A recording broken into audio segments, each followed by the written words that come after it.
The UAW had filed a petition with the National Labor Relations Board for elections in Chattanooga, Tennessee, the VW plant there. And that there has been 2 prior attempts to unionize that plant.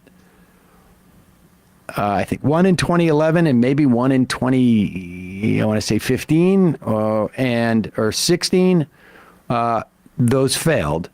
This time around, the UAW, as you know, after their successful negotiations with the big 3, dedicated about $50 million to the idea that they're going to do new union drives across the country. And so these are the first 2 to come through the hopper, as it were, in terms of elections. They announce that they're doing it when they get to 30% card signature. They re-up, I guess, at 50%, and then they call for an election at 70% when they feel like they have some type of margin. And the idea is partly to keep the different companies from not over dedicating resources to union busting, because they will union bust. And the amazing thing about these 2 German companies, Mercedes-Benz and VW, is that they have union members on their boards, right, in Germany, not in the United States. Here is a video which was leaked. It contains a lot of leaked footage by More Perfect Union, showing union busting tactics at the Mercedes plant in Alabama. My company's official public position is that this is all up to the workers. They're allowed to make their own choice. Then every day inside the plant, I see the anti-union campaign. The union cannot guarantee you anything.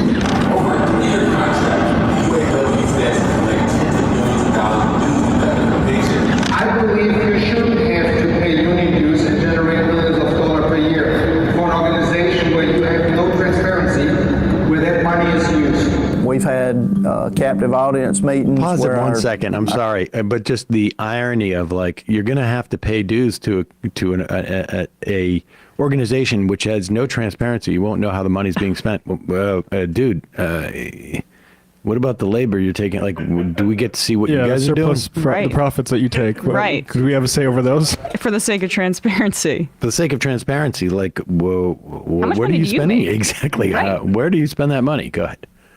Where that money is used. We've had captive audience meetings where our CEO said the UAW can't help us. And then he was telling, like, the union wouldn't help, the union's not good for us because right now we're a family and that would all change. But this is definitely not how I treat my family. They had their time to speak up, they had their time to change and do right by us. And now it's gone. We're looking forward to UAW representing us. They're going to fight because this is about power. And right now they have it and they don't want to share it. As a worker at a non-union auto plant, trying to form a union at my workplace, I think it's absolutely terrible that I don't have the right to make that decision independently of my management's influence. They have pretty much shown a video, if I'm not mistaken, every single week about the union. They can make us sit and watch those. People want to get up and leave. I've asked my supervisor, do I have to watch this? And he says, yes, you have to watch it. You may have heard promises of what the UAW will get you in a contract. It's time you hear the other side of the story. The company's just trying to make it look like, you know, having a union in the workplace is just totally negative. Collective bargaining is an uncertain process that could result in you getting more, less, or the same as what you have now. I thought they were supposed to be neutral, but this really don't seem neutral. A good example of how this could play is the Starbucks coffee company. As of today, Starbucks has not yet signed its first union contract. Pause it. Just one update. That has changed. The Starbucks, since that video was made and shown, has decided that they're going to actually function like non-sociopaths and sit down and bargain with their employees. Because Howard Schultz, I mean, the funny part is that when Howard Schultz left and his concept of family left, they decided to actually treat their workers not like they're their children, but actually as like they're workers who are making it possible for them to reap profits. And let's be clear, though, that was due to a lot of pressure from this FTC, which has cracked down on Starbucks in particular. And National Labor Relations Board. Wait, what did I say? FTC. Oh, FTC. Sorry, the National Labor Relations Board, which has cracked down on the Starbucks in particular because they were so egregious. Yeah, indeed. And also, a function of the organizing and the way that it was making Starbucks look bad. So, when they tell you, we won't be like a family anymore, what they're saying is that I won't have the opportunity to be a really dickish dad. Yeah, who's the mommy and daddy when you're calling us a Right, family? You right. know? Go ahead.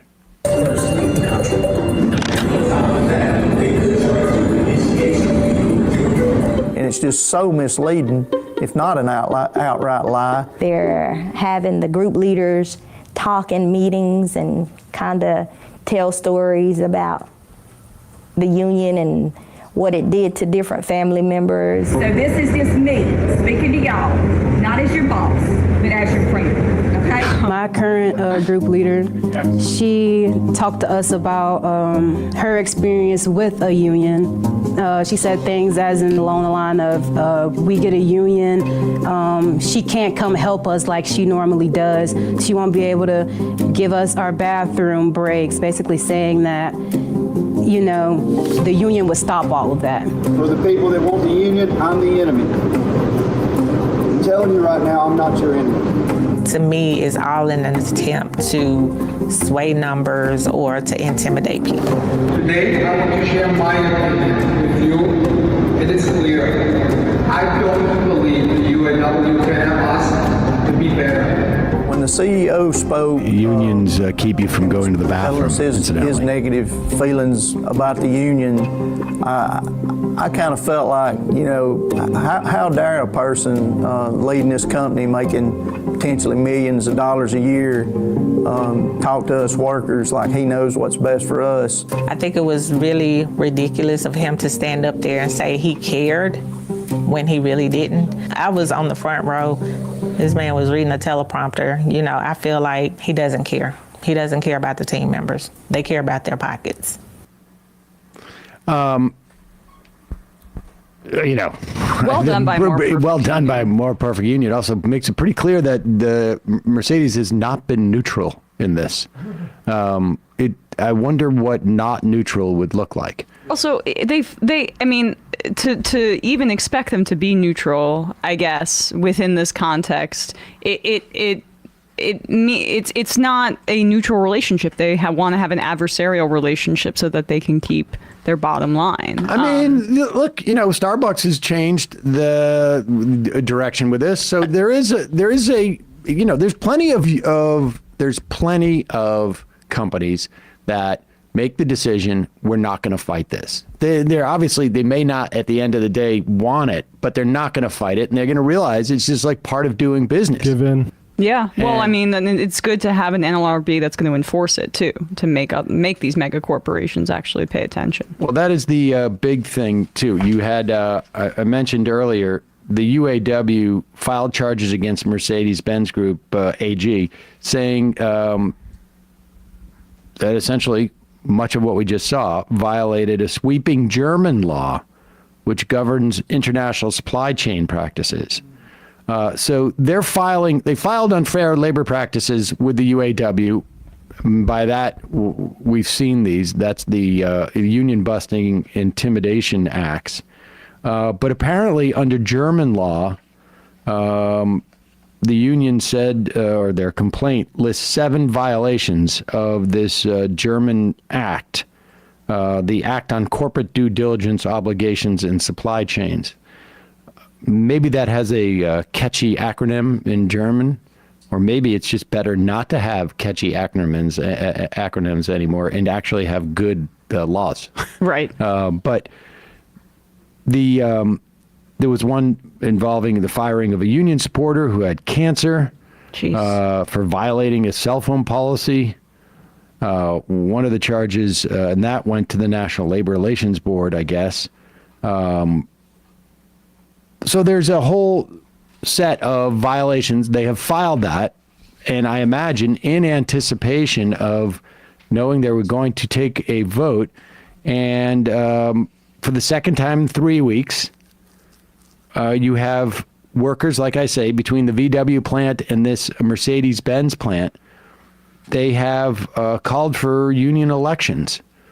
And, the fact that this is happening in the South is a big deal. It's huge. This is that $40 million UAW drive that Sean Fain is overseeing and focused on the South, where union protections have been so threadbare, labor protections, I should say. And it's really, I think, ambitious, but the exact right time to strike, and ambitious for the right reasons, obviously. There are more than 5,000 employees at the Mercedes factory in Alabama. They make, I guess, a couple of the Mercedes SUVs. I don't know, the GLE, the EQE. Right. I am not up to date on my Mercedes. Benz offerings? Yes. I haven't been looking through. I did see like a McLaren or a Bugatti in the hotel. How did it feel to be around a high-value man? Did it make you feel? I was watching all the high. I wanted to take a picture in front of it, but they said that you don't look like a high-value man, so I couldn't. They wouldn't let me take a. I was actually going to try and take. You a photo really and should send it. have. I wanted to, but it literally was cordoned off. They wouldn't. I wasn't allowed to. I didn't want to do it through the glass, because that would make me look too cuckish. I wanted to pretend like I owned the car. You've got to do like that Instagram influencer pose too in front of it, where you like put your hands, whatever. I mean, I'll coach you on how to do it for a prank next down time the line. I can do that. Yeah. So more than 5,000 employees, and there's more than 4,000 at Volkswagen. They do not call for an election. The union doesn't, until they have 75% of the employees who are going to be unionized in that unit have basically filled out union cards or signed cards to say that they want to have a union. So that's over 10,000 auto workers in just the past month or so signing those.